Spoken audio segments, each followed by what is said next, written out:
Hello and welcome to ASUS UK. So you probably already know about this card already. This is the Strix GTX 1080 O8G.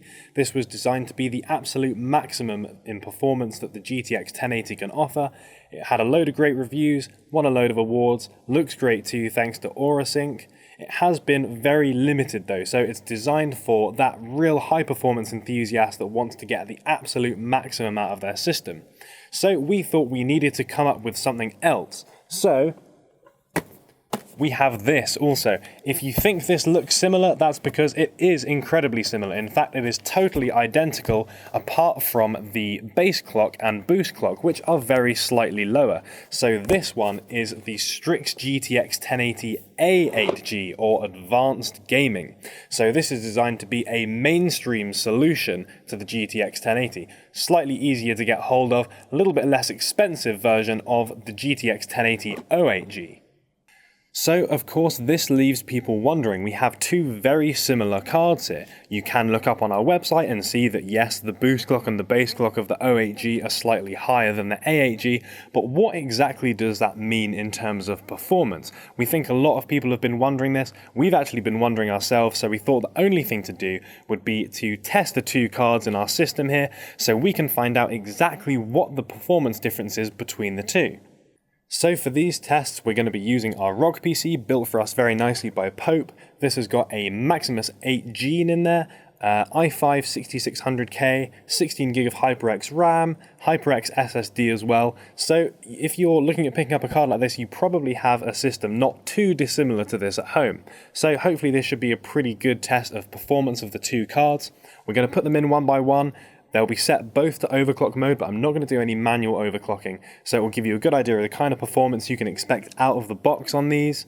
What else? So our methodology, we're going to be testing two benchmarks in two games. So we're going to have Valley benchmark and Heaven benchmark, and then we're going to be testing Project Cars and Doom. So each time we run the test, I'm going to do it 3 times, restarting between each time.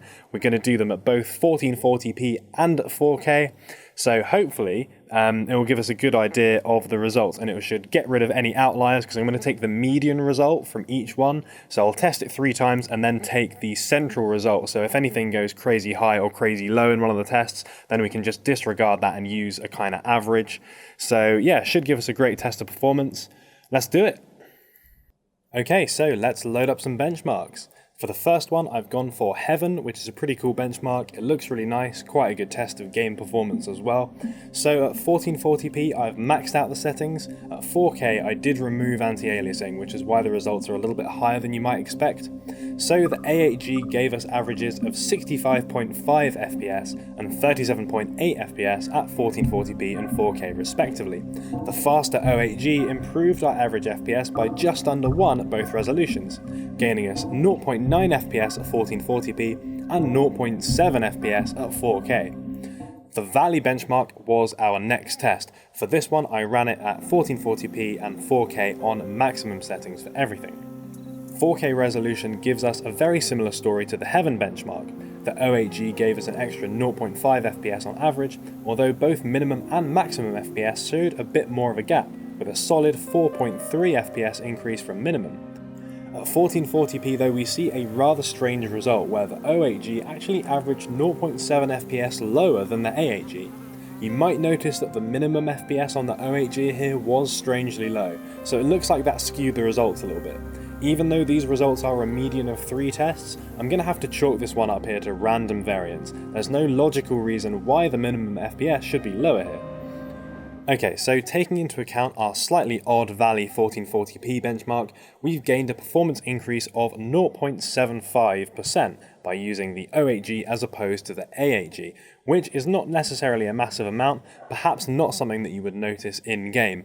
But of course these are just benchmarks, so now we'll go over to some actual games to see what the difference in those is. So first up, we're going to be taking a look at Project Cars. Again, we're using maximum settings at 1440p and 4K resolution. Our benchmark was me taking a leisurely drive around Silverstone in an Ariel Atom. As you might expect, we saw some great results here, with over 60 FPS even in 4K. Here the O8G was half an FPS better. Down at 1440p, we gained 1.7 FPS by using the O8G. We've also got Doom ready to test, so let's give that one a quick go now. For this, we took one of the early fights in the game and recorded a benchmark over 2 minutes. It's actually the scene after the one you're looking at here, because after a couple of times I started clearing this in less than 2 minutes, so I had to pick something else to go for. This game looked incredible at 1440p and 4K, both of which we ran on max settings. Of course, it is difficult to recreate exactly the same scenarios each time with a game like this, and enemies behave and move differently each time, and sometimes my accuracy is a little bit hit and miss, but we're not going to talk about that.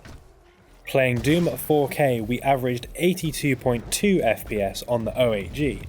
With the A8G, we scored just 1.1 FPS lower and came out with 81.1. At 1440p, it was a similar story, with 128.3 FPS on the O8G, and just about 2 frames lower, we had 126.45 on the A8G. So over all our tests at both resolutions, we generally found that the O8G gave us a performance increase of around 1.5%. So it would be easy for me to say at this point, the O8G is definitely the one to go for if you want that maximum performance, etc, etc. But with both cards performing as amazingly as they did, I'm not really sure if I can say that so easily. So 4K project cars, you're looking at 61.4 FPS compared to 61.9 FPS. Both of those are amazing results. So to be honest, going for the A8G, you're still going to get really good performance as if you went for the O8G. So hopefully this video has cleared up some of the questions you might have had about the O8G versus the A8G, the kind of performance difference you might expect between the two cards. I know it does have those specs listed on our website about the boost clock and base clock differences, but in reality it's very hard to actually quantify what that means for you in terms of performance change.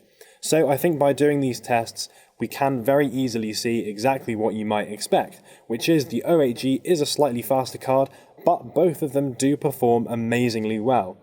In my opinion, if I had to pick between the two, I would probably go for the A8G, to be honest. That slightly more affordable price combined with you still get amazing performance out of it, I think, for me, the A8G has got to be the one to go for. But of course that is just my opinion, so if you're in this position, if you were choosing between the O8G and the A8G, would you go for that all-out maximum performance, get those extra couple of frames, or would you go for the A8G instead, which is still very capable of getting over 60 FPS 4K in very current games? Do let us know in the comments, let us know what you think. And as always, thank you so much for watching. We will be back with a new video soon. If you've got any thoughts on what you want us to take a look at next, by all means let us know in the comments. And if we've got some cool stuff that comes in soon, we will be able to do that as well. So thank you so much for watching, and we will see you next time. ASUS